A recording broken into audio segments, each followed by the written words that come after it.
figure I explain it because he asks the question, but he doesn't actually explain it.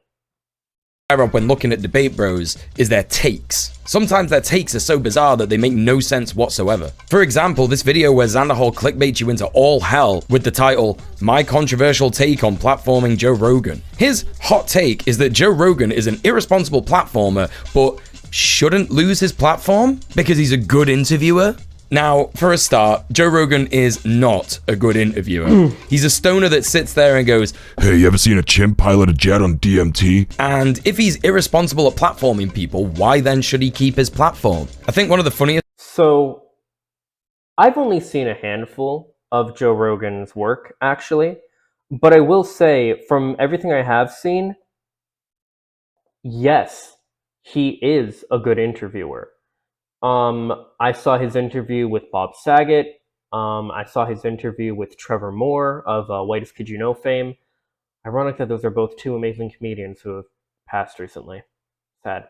Anyway, I saw, a few of his interviews with people like that, and it is true that in the late 20-teens, we'll say, he started platforming more and more right-wing people and stuff like that, and you could say irresponsibly platforming people, because the thing about Joe Rogan is when he does interviews, he'll question people, but he doesn't like challenge what they're saying, because that's not what he's there for, and that's valid, that's fine. But if you take issue with that, and I mean I kind of do too, I get it, but I agree with Zan that I don't think he should be deplatformed just because of that per se. The deplatforming discussion is kind of a bit, difficult to tackle, but, when it comes to people being deplatformed, like Andrew Tate was recently deplatformed. The difference in somebody like him getting deplatformed as opposed to it's more so about like kind of what message you're spreading, and like with Andrew Tate, it was really just a lot of just misogynistic, hateful stuff that just wasn't helpful. And the real problem was young men that were listening to it were like actually like quoting him, and I mean you had like 14-year-old kids and stuff telling their teachers like, "Oh, you shouldn't teach me because you're a woman," and shit like that. Like, yeah, that had to stop. So the discussion of deplatforming is a bit like I said, more of a difficult, complex, kind of nuanced thing to discuss, but it's valid. The most telling things about this video in particular is that Xanderhal is sat there in a Shadow the Hedgehog onesie. You know, Shadow the Hedgehog, the ambivalent, cool, and edgy character from the Sonic the Hedgehog series that doesn't really care about good or evil.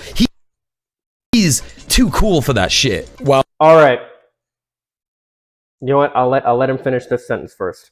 Whilst Xanderhal is sat there being ambivalent and edgy and not really caring about good or evil because he's too cool for that shit. Okay. Can we get one more response? There we go. Okay. First things first. As I said before, Sonic the Hedgehog is my favorite video game franchise. I'll be honest. It's kind of one of the reasons I want to talk about this as well. This video is just so perfect because it is such like a window into me, like politically, religiously, things that I believe. We'll get into his views on relationships and stuff, and I'll give my views, and it's great. This is going to be so good. So, I'm a huge fan of the Sonic franchise. I have grown up with the series, and Shadow the Hedgehog, who was introduced in Sonic Adventure 2, released in 2001, was not originally this like edgelord that he's memed as today. He was originally a character who had a very tragic backstory. He had a close friend of his named Maria who was killed in front of him, promised her revenge on all of humanity, thinking that is what the promise that he made to her was, when it turned out the promise he actually made to her was to protect the people of Earth, which he comes to learn by the end of the game, and he turns he turns his ways and he becomes a hero basically at the last minute, and he sacrifices himself to save everybody. However, because his character was so popular, Sega decided to bring him back for Sonic Heroes, Sonic Battle, and eventually Shadow the Hedgehog. In Sonic Heroes, they developed the idea that he had amnesia and all this stuff. And then they kind of just ran with that until Shadow the Hedgehog, where they had this whole thing where it was like, you decide, is he hero or villain, and all this stuff, right? And because of that, and because of what that game did, there was a lot of edginess, unnecessarily so. I mean, if you look at like the marketing and you look at the game itself of the whole idea was like, this isn't here, let me, the whole idea was like, this isn't this isn't your grandfather's Sonic game. This is Shadow the Hedgehog. He had a gun. He swore. I mean, he only said damn, and he would say hell as well. A few other characters would say damn and stuff like that. Fun fact: the harsher swears that were originally in the game, like piss, were actually taken out. There were other things that were changed for their ratings so that they could get the E10 rating as opposed to teen. And speaking about that real quick, originally it was going to be rated T for teen, but they actually kind of developed the E10 plus rating because they didn't really want to market it toward teens, but they didn't want to market it toward kids either with an E rating. So they got to rate it E10 by doing things like taking out the word piss. There was a line where Sonic says, hate to tick off gun, but it looks like homing attacking those robots is our only way past. Hate to piss off gun, that was changed to hate to tick off gun. There were a lot of things like that, and there's lines where Shadow says, damn. There's, of course, the infamous line where he says, where's that damn fourth Chaos Emerald? And shit like that. There were all kind of things like this, and there was all this kind of like edge factor that was put into the game and all that. But that wasn't Shadow's original character, and it wasn't how he was ever supposed to be. It's unfortunately kind of how he's like known today. And this game is kind of the fault of this game, but it's not what Shadow's character is. And the reason, bringing it all back here, that Zan has the Shadow onesie is because it was a streamer goal. Different streamers will have things where you see right here, he has this feed me thing. It's streamers take donations, and what they do is they will have a goal where they will tell people like, hey, donate this much. When I hit this goal, I will do this thing. At one point, he wore a Sonic onesie, then he wore a Shadow onesie. It was like, okay, hit this goal for the Sonic onesie, and then he got the Shadow onesie. He was like, all right, hit this goal for the Shadow onesie. So he's doing it, because, well, for one, the streamers literally paid for it, So I mean, like, but yeah. Also, though, I want to point this out. My favorite superhero is Spider-Man, and I have a few shirts with the Spider-Man symbol on it. One of them is the black suit shirt, where it has the Venom logo. When I wear, inevitably, when I wear a suit that will have this logo on it, is that going to mean that I'm immediately going to have bad takes just because I'm wearing a shirt with that on it? No, of course not. This is the same level of complaining that, who was it? Ben Shapiro did when he complained about Biden's speech. Let me see if I can find Joe Biden September 2020 speech. See if I can. Ben Shapiro and other conservatives, they took images like this, and they took all these different things and this, and they said, oh, this is the worst piece of presidential image making. This is horrible. This makes him look so evil. All these different things. It's like, listen to the words that the person is saying. Like, it doesn't matter if Zan is wearing a Shadow onesie. It doesn't matter if I wear a shirt that has the Venom logo on it. None of that shit matters. Like, Listen to what he's saying. Oh god. And people have commented on it before, but yeah, you can say that this dude kind of looks like Dr. Eggman. He kind of does. You know, I won't dispute that. DJ Mule, he kind of looks like Dr. Eggman, right? If he shaved the beard. I would actually say though he looks more like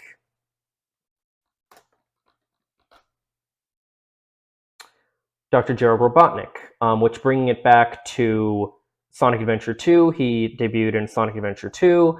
I could go on and on about this stuff, but that's not why we're here. We're here to go into this video and pick apart the worst hit piece I've ever seen. And yeah, we don't need all these things anymore. We might still need these to make a point. We'll see.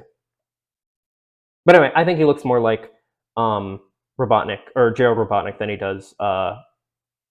Eggman or just Dr. Robotnik. Ivo Robotnik, as he's his full name. But in any case, the point is, complaining about this stuff is like pointless. What are you doing? Like, it doesn't mean anything. This is all just aesthetics. That's all he's complaining about is aesthetics. So, anyway, why has he said this? What's the point? Joe Rogan had this one actual scientist or an actual physicist or something on his show. This is a smart guy that's being interviewed here that I wish I could talk to, because I have a million questions I would ask this guy if I could just talk to him directly. But Joe Rogan literally asked every question I would have asked. And by the end of that episode of his podcast, I don't think there would be any questions I'd have left to ask that guy. Bro, you're a 23-year-old edgelord that got famous too quick. You're not a good interviewer either. He's not saying Joe's not a good... He just said Joe's a good interviewer. What are you on about? Yeah. Joe is a good interviewer. He's good at engaging with the person he talks to and getting them to speak about things. He's good at interviewing people. That's why he's so popular. He goes on to say that Rogan's interview with Daryl A. Davis, the black blues and R&B musician who converted KKK members and de-radicalized them, was really good, and he was immersed in listening to the story, but that's nothing to do with Joe Rogan. You can go and listen to Daryl A. Davis's story from multiple other sources. We don't need... This guy's a fucking idiot. I'm sorry, there is nothing, let's play this back. I want you to really hear and understand what he's saying. Need a brain and go and listen to Daryl A. listening to the story, but that's nothing to do with Joe Rogan. You can go and listen to Daryl A. Davis's story from multiple other sources. We don't need a brain force chugging, steroid smacking moron to show us this, you know? Also,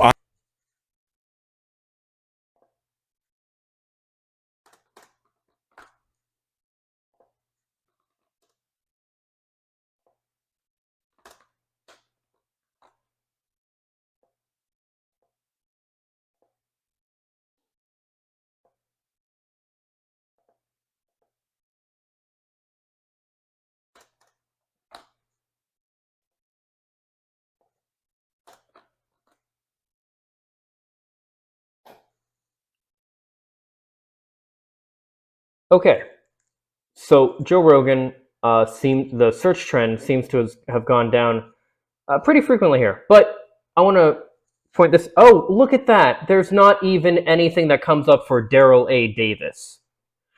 People know who Joe Rogan is. The whole point of people like Joe Rogan having people like Daryl A. Davis on his platform is he's platforming them. He's giving... This man literally said, well, you could just go and find out about Daryl A. Davis yourself. Who the fuck was going to? How many times have you personally, those of you watching this, how many times have you seen something or you've heard about something because somebody else that you were already following in some way already talked about it? Why do you think celebrities talk about, certain hot, topic issues, or people ask different celebrities like what they think on certain, issues and stuff like that? Because people that are already in the public eye in some way can bring other people, bring attention to something that might not have that much attention. So this take from DJ Mule that, like, well, you could have just found out about it anyway, is fucking dog shit. What is he on about? I'll bet a lot of you people watching this that came to watch this because I'm talking about this leftist who is doing the worst hit piece I've ever seen, learned a lot about the Sonic the Hedgehog franchise that you probably didn't know through this video because of that little rant I went on. Probably some other things I talked about too. Why? Because you were interested in one thing that I was already talking about and stayed while I talked about something else. This is how people learn new ideas. This is how conversation works. This is how interacting with other human beings work. This is how ideas flourish. But this guy, DJ Mule, just wants everybody to stay in his little hug box so he can just stay up on his high horse and everyone else be damned. Like, holy shit, dude. He's yeah. I don't know what moving on. I am an ex-fan of the Joe Rogan Experience, and in all the episodes that I watched, and I did watch a lot of Joe Rogan, most of the time Joe just... Wow, congratulations on doing the bare minimum, man. Do you want a medal? I'm sorry, I had to. It sucked, I had to. kind of sits there and goes, huh, wow, huh, yeah, whoa. If Joe Rogan's a good interviewer, I'm literally the most best video essayist of all time on the internet. I wonder if he thinks Joe Rogan actually is a good interviewer, because he probably thinks he's the best video essayist. He's not. I think that would be ContraPoints. And I know I'm not. So Xanderhal, after blathering on for 2 minutes, not really saying anything of value, decides that if the left banned Joe Rogan from Spotify, that would be political suicide. Now, what does he mean by that? Well, I'll tell you what he means. These debate nerds are always talking about optics. They're always saying that lefties are too much for the average voter. And that's why they focus on myopic issues that like maybe 5 people have spoken about on twitter.com. You know, after they've had baby's first political take and they aren't actually big talking points in the broader left. You see, what they're trying to do is shame lefties into being more palatable to the center-left powers in electoral politics. Not once have these nerds considered that most lefties have abandoned electoral politics in favor of direct action and... Whoa, what? Abandoned electoral politics? He's LARPing. He's LARPing again. He's doing it. He's doing it.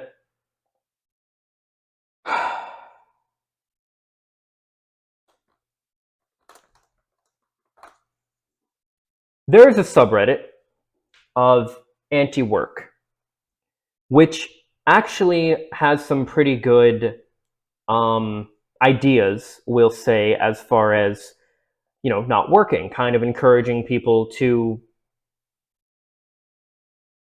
not be exploited by the systems they work for and things of that nature.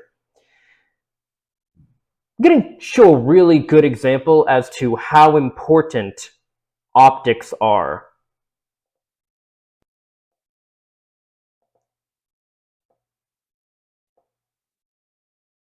They had this guy go on the news and talk with Jesse Waters live on air about the concept of anti-work and all those different things. This right here, this is a great example as to why optics are so important. Because what this guy did is he just verified everything that these type of people think this is. I understand thinking you shouldn't need to play the game, but you need to play the game. If you want your ideas to be heard, to be listened to, you have to present yourself in a respectable manner and in a manner that people are willing to respect you. Even people like Martin Luther King Jr. understood this. There's a reason people listen to him more than they listen to people like Malcolm X. And Malcolm X was a good dude too, from what I know, but you have to meet people on their level. You have to meet them where they're at.